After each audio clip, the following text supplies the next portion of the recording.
नमस्कार. उद्या मोठी मुलाखत घेणार आहे. उद्या संध्याकाळीच व्हिडिओ येईल. परंतु आज बकासूर पळतोय असा सगळ्या महाराष्ट्राचा लाडका बैल, ज्या बैलानं संबंध महाराष्ट्राची मनं जिंकलेत असा बैल पळतोय आज. आणि बकासूर किनई तालुका कोरेगाव जिल्हा सातारा या ठिकाणी महाराष्ट्र केसरीचं मैदान आहे. आणि हे मैदान जुनं मैदान आहे. जुने लोकांच्या पासून हे मैदान चालू आहे. कम से कम मला वाटतं 35 ते 40 किंवा 50 वर्ष झाले असतील. कमेंट्समध्ये सांगा की किती वर्ष.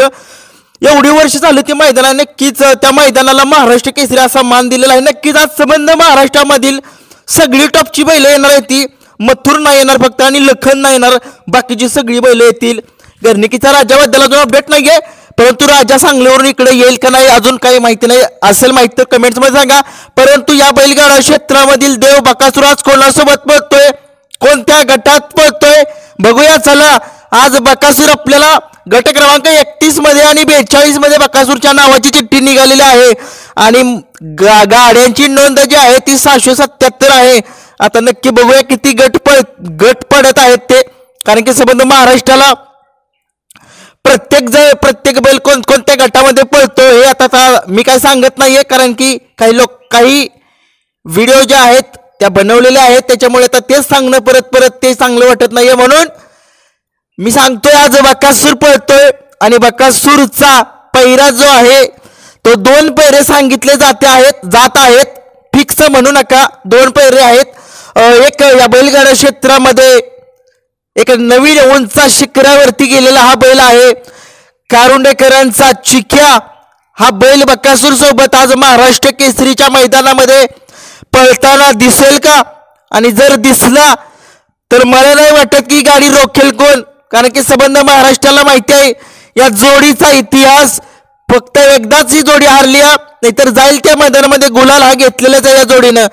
परंतु बघूया, हे बैलगाडा शर्यत क्षेत्र आहे, इथे काही घडू शकतं आणि सगळ्या महाराष्ट्राला माहिती आहे काही घडतंच. नवीन चेहरा लखन नौके उजेडामध्ये आणला आणि नक्कीच त्या चेहऱ्याला खूप साऱ्या शुभेच्छा. या भागामध्ये तू नाव कर, स्वतःच्या मालकाचं नाव कर. आणि बघूया, चला बकासूर आज कारुंडेकरांच्या चिक्यासोबत पळताना दिसेल.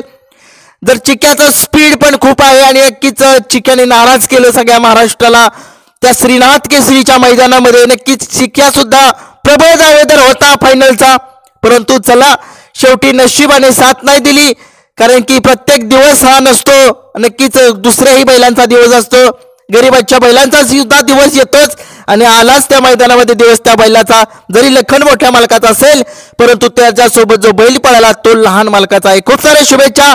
आज चिक्या आणि बकासूर हे जोडी जर पळेल तर दुसरा पैरा कोण असू शकतो बकासूरचा? आपल्या दुसरा पैरा जो आहे तो आपला शॉटगन मेहरबान असू शकतो सांगितलं जातंय. परंतु बघूया, कारण की सगळ्या महाराष्ट्राला माहित आहे शॉटगन काय पळतो. संबंध महाराष्ट्राची नजर त्या बैलावरती आहे. मला वाटतंय श्रीनाथ केसरीमध्ये तो पळालाय का नाही काही कळेल नाही मला तर, कारण ती नीट गट समजत नव्हते. परंतु असू द्या, बकासूर हा शॉटगन मध्ये सुद्धा, शॉटगन या बैलासोबत म्हणजे मेहरबान या बैलासोबत पळताना दिसू शकेल का? कमेंट्स मध्ये नक्की सांगा. परंतु चला, बकासूरचे हे 2 पैरे तर वाटते ते अंदाजित फिक्स म्हणू नका, कारण की काय होतंय बकासूरचा पैरा कधीच कोणाला समजत नाहीये. आणि दुसरा तिसरा एक पैरा जो असेल तो साखरवाडीकरांचा बावळ्या सुद्धा असेल बरं का, कारण की तो बैल सुद्धा आता चर्चेमध्ये आहे. सगळ्या महाराष्ट्राला माहिती आहे त्या बैलाला चांगलाच पळ आहे. आणि नक्कीच आज बकासूरच्या गाडीवरती कोण बसणार हा मोठा प्रश्न पडलेला आहे संबंध महाराष्ट्राला. मुलाखत आपण घेतली, प्रथमच घेतली काल या बैलगाडा क्षेत्रामध्ये. सलगर किंग प्रशांत ड्रायव्हर चिंचनेरकर आपल्याला मुलाखती घ्यायला एवढं जमत नव्हतं, परंतु एक धाडस केलंच. काय चुका दुरुस्त करण्याचा प्रयत्न केलेला. आवाज जरा जास्त येतोय, कोण म्हणते थोडेसे स्पीडमध्ये बोलतोय, थोडंसं हळू बोल. नक्कीच तुमच्या आशीर्वादाने आपल्याला मुलाखत दिली. खूप खूप धन्यवाद प्रशांत ड्रायव्हर चिंचनेरकरांचं, कारण की तुम्ही बघितलं मुलाखत घेणं म्हणजे सोपी गोष्ट नाहीये. कारण की प्रश्न मनामध्ये अनेक विचारायचे असतात, कसे प्रश्न विचारायचे असतात, कसे काय हे समजत नाही. परंतु असं आज माझ्या आजोळचं मैदान आहे की नाही आपलं आजोळ आहे. आणि नक्कीच बघू संध्याकाळी मैदानावरती. मला तर नाही जायला जमणार, कारण की माझा थोडासा बिझी शेड्यूल असेल, कारण की मला लाईव्ह करू गटाचे वगैरे असले निकाल खूप चांगले वाटतात. परंतु नक्कीच मोठी मुलाखत उद्या संध्याकाळी 7 वाजता घेऊन येईन. नक्की बघा कोणाची मुलाखत असेल. धन्यवाद.